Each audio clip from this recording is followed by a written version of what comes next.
السلام علیکم عزیز دوستو، تحقیق و جستجو کی قسط نمبر 36 لے کر بندہ آپ کی خدمت میں حاضر ہے۔ سورج کی اندرونی تہوں میں جلنے کے عمل کے ذریعے ہائیڈروجن ہمہ وقت ہیلیم میں تبدیل ہو رہی ہے۔ جلنے کے اس عمل کے نتیجے میں دھوپ اور تابکاری یعنی ریڈیشن پیدا ہوتی ہے۔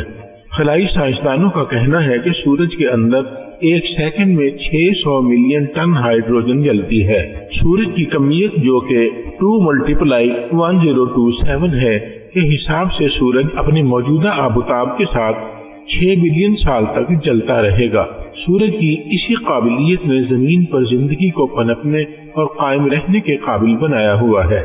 قرآن مجید کی ایک چھوٹی سی سورہ سورۃ الہمزہ میں خالق کائنات نے ایک لفظ استعمال کیا ہے، الحطامہ۔ اسی قرآن سورت میں خالق نے اس لفظ کی تشریح بھی فرمائی ہے۔ اللہ تعالیٰ نے بتایا ہے کہ الحطامہ سے کیا مراد ہے۔ اس سے مراد وہ آگ ہے جو ستونوں کی شکل میں اٹھتی ہے۔ 8 لاکھ کلومیٹر بلند سورج کی آگ کے شعلے آگ کے ستون نہیں تو اور کیا ہے۔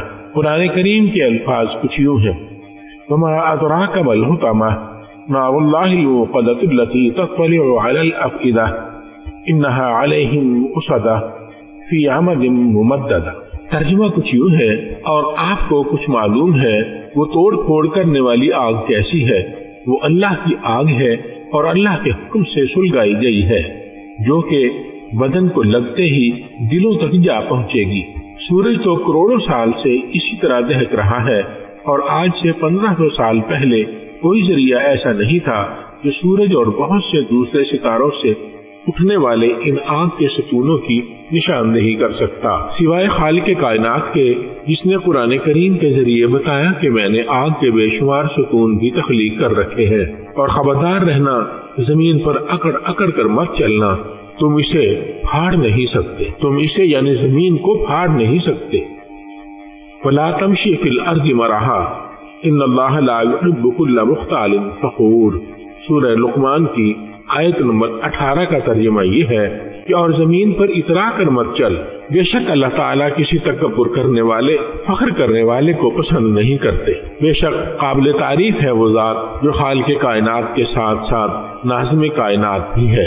خالق کائنات نے کائنات کو ان قوانین پر استوار کیا ہے جو غیر مبدل ہیں اور کائنات کے کسی بھی حصہ میں تبدیل نہیں ہوتے، اور سائنس کا بھی یہی بنیادی قانون ہے کہ سائنس میں اسی اصول کو سائنسی اصول قرار دیا جاتا ہے جس کا نتیجہ کائنات میں ہر وقت اور ہر مقام پر ایک جیسا ہی ہو، یعنی سائنس کے قوانین بھی ہر جگہ غیر مبدل ہیں، جبکہ سائنس نے کائنات کے قوانین کو دریافت کیا ہے، وضع نہیں کیا۔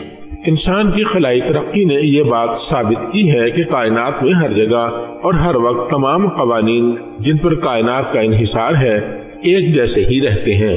دوسرے الفاظ میں کائنات میں کار فرما تمام اصول قوانین نے یہ تصدیق کی ہے کہ سائنس کا دریافت شدہ یہ بنیادی اصول ہی مسلمہ امر ہے کہ کائنات میں تمام قوانین غیر مبدل ہیں۔ اسی بات کو اگر مزید آگے بڑھایا جائے تو یہ بھی کہا جا سکتا ہے کہ کائنات میں زمین کے علاوہ اگر کسی اور سیارے پر زندگی موجود ہے تو وہ بھی زمینی زندگی سے تھوڑے سے اختلاف کے ساتھ یقیناً اسی طرح کی ہوگی۔ اس کا مطلب ہے کہ چونکہ کائنات کے تمام اصول و قوانین غیر مبدل ہیں، اس لیے ہر وہ جگہ جہاں زمین کے علاوہ بھی زندگی موجود ہے وہاں بھی اگر کوئی مخلوق موجود ہے تو وہ بھی ذرا سے اختلاف یعنی ویریشن کے ساتھ انہی اجزاء ترکیبی پر مشتمل ہوگی جن پر زمینی زندگی مشتمل ہے، یعنی کہ ان کے اجسام بھی اعصاب اور ہڈیوں ہی سے بنے ہوں گے، ان کے جسموں میں بھی رگیں یعنی وینز ہوں گی جن میں خون کی گردش ہوتی ہوگی۔ یہ ایک علیحدہ بات ہے کہ ان کے خون کی رنگت زمینی انسان سے مختلف بھی ہو سکتی ہے، اور ان کے خون میں سفید خلیوں یعنی وائٹ بلڈ سیلز اور سرخ خلیوں ریڈ بلڈ سیلز کا تناسب زمینی انسان میں پائے جانے والے تناسب سے مختلف ہو، ان کے جسم پر بال نہ اگتے ہوں، ان کے ہاتھوں اور پاؤں کی انگلیاں کم یا زیادہ ہوں، یا وہ پلکیں نہ جھپکتے ہوں۔ یہ بھی ہو سکتا ہے کہ ان کا نظام بول و براز کسی اور قسم کا ہو، ان کا نظام تنفس کسی اور قسم کا ہو، اور یہ کہ ان کی اوسط عمر زمینی انسان سے کم یا زیادہ ہوتی ہو۔ اسی طرح ان کے درختوں کی شکل و صورت، بناوٹ اور رنگت کسی اور طرح کی ہوتی ہو، یہ سب ممکنات میں سے ہیں۔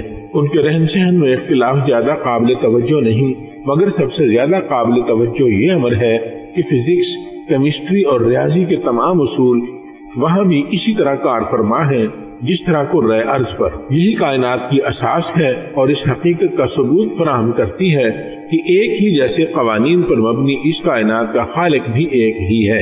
اگر ایک نہ ہوتا تو علاقہ کے حدود تبدیل ہونے سے قوانین بھی تبدیل ہو جاتے، جبکہ ایسا نہیں ہے۔ لامحدود کائنات کا خالق و مالک بھی ایک ہی ہے اور اس کی کار فرمائی بھی مسلمہ اور غیر مبدل ہے۔ جب سے خالق نے یہ کائنات بنائی ہے اور جب تک یہ قائم رہے گی، اس کے اصول بھی یقیناً ایک جیسے ہی رہیں گے۔ اگر غور کیا جائے تو زمین پر انسانی زندگی کی گزران بھی کائنات ہی کے مروجہ اصولوں پر مبنی ہے۔ زمین پر بسنے والے انسانوں کو مختلف معاشروں میں تعلیم کے حوالے سے زیر بحث لایا جائے تو یہ حقیقت ہے کہ انسان بھی آفاقی اور غیر مبدل اصولوں پر کاربند رہ کر ہی زندگی گزار رہا ہے۔ انسان کا قتل ہر معاشرے میں جرم ہے، چوری ہر معاشرے میں جرم ہے، فراڈ اور دھوکہ دہی کو ہر جگہ ناپسندیدگی کی نگاہ سے دیکھا جاتا ہے۔ اسی طرح اور بہت سے افعال و کردار ایسے ہیں جو ہر انسانی معاشرہ میں ایک ہی جیسے ہیں۔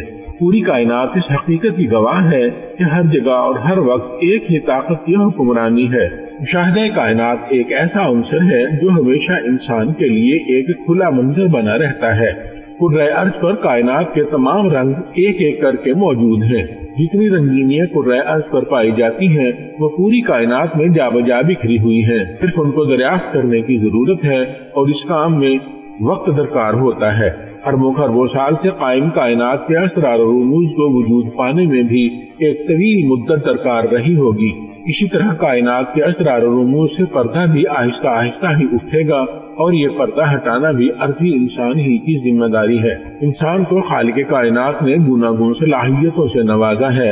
انسان کی صلاحیتوں کا اندازہ کرنے کے بعد ہی خالق کائنات نے اسے اشرف المخلوقات کا لقب عطا کیا اور کائنات میں پھیلے ہوئے اسرار و رموز کو منکشف کرنے کی دعوت دی۔ اس دعوت سے پہلے خالق کائنات زمین و آسمان کی تمام اشیاء کو انسان کے تابع کر چکا تھا۔ تابع کرنے سے مراد یہ ہے کہ انسان کے اندر خالق نے ایسی صلاحیتیں رکھ دی تھیں جن کے ذریعے انسان ان تمام اشیاء پر فوقیت حاصل کر سکتا ہے، اور اب انسان اسی راستے پر گامزن ہے۔ انسان کے ذہن میں پیدا ہونے والے سوالات ہی انسان کو جستجو کی طرف مائل کرتے ہیں۔ جستجو تحقیق کی طرف لے جاتی ہے اور تحقیق دریافت بن کر ابھرتی ہے۔ جب انسان نے ستاروں کی طرف دیکھ کر خوش اور حیران ہونا شروع کیا، اس وقت انسان یہ نہیں جانتا تھا کہ اس کی یہ پہلی نظر کائنات کے متعلق کس قسم کی معلومات سے بہرہ مند ہونے کی ابتدا اور شروعات ہیں۔ انسان نہیں جانتا تھا کہ اس کی پہلی نظر کی حیرانی کم ہونے کی بجائے بڑھتی اور مزید بڑھتی جائے گی۔ انسان کے عقل و شعور میں موجود معلوم کر لینے اور پا لینے کی صلاحیتوں نے انسان کو دوربین تک پہنچایا، اور اسی دوربین کو جب انسان نے جدید ٹیکنالوجی سے آراستہ کیا تو ستاروں کی حقیقت کھل کر انسان کے سامنے آنے لگی اور کائنات کے اسرار و رموز سے پردہ اٹھنے لگا اور سوچ کے زاویے اور انداز فکر بھی تبدیلی پر آمادہ نظر آنے لگے۔ مزید آگے بڑھنے کی جستجو رنگ لانے لگی اور انسان یہ کہنے پر مجبور ہو گیا کہ ہے کہاں تمنا کا دوسرا قدم یا رب، ہے کہاں تمنا کا دوسرا قدم یا رب، ہم نے تو دشت امکان کو ایک نقش پا پایا۔ عزیز دوستو، غالب کے اسی شعر کے ساتھ تحقیق و جستجو کی قسط نمبر 36 ختم ہوئی۔ انشاءاللہ جلد آئندہ اقساط لے کر بندہ آپ کی خدمت میں حاضر ہوگا۔ تب تک کے لیے اجازت دیجیے، اپنا خیال رکھیے گا۔ اللہ حافظ۔